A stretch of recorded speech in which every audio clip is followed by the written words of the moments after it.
Welcome to Color Happy's Marvelous March Butterfly Social. We'll be talking about the Oahu Dual Tip alcohol-based markers today and showing you some marker techniques. When working with a new medium, like the Oahu markers, that you may not be familiar with, you're going to want to do a color test. First, sort your markers into color groups: purples with purples, greens with greens, oranges with oranges. Next, you'll want to line up the colors from lightest to darkest. Using a color testing sheet, color a small swatch from each marker and write down the name or number of that marker under the swatch.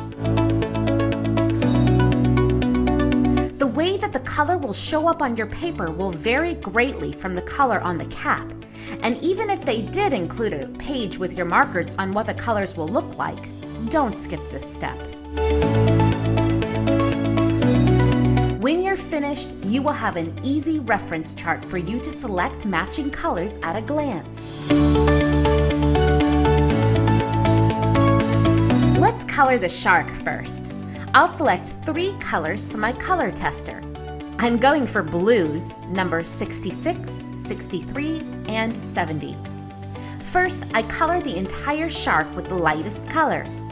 Even though I'll be coloring parts of the shark a different color, because I start with the lightest color, it will all blend together nicely.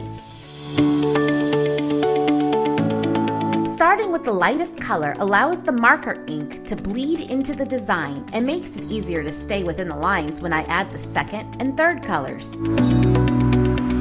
Since the colors are similar, I'm just adding an accent with the darker blue.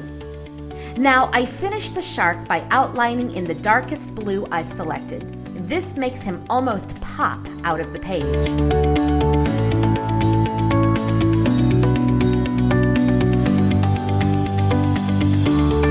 I'll repeat this technique with the octopus, selecting 84, 83, and 81. First, I use the lightest purple to color the entire octopus.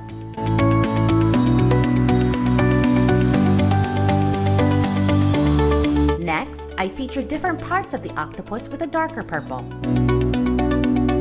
And finally, I make him pop by outlining him in the darkest purple.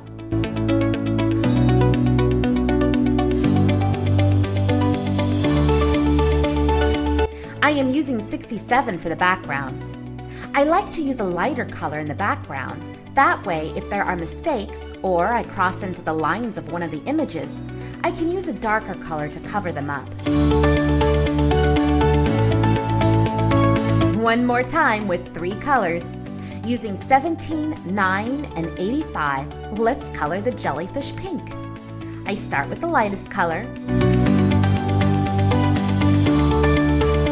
then color a darker pink, and finally outline with the darkest pink. These jellies are ready to jump out of this aquarium.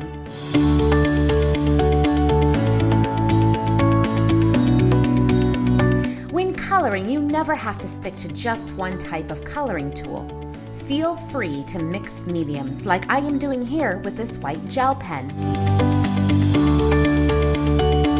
I felt the orange starfish were a little too dark and muddied.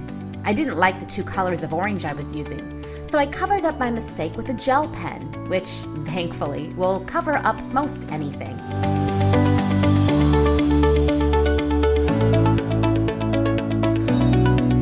And there you have it, an underwater wonderland.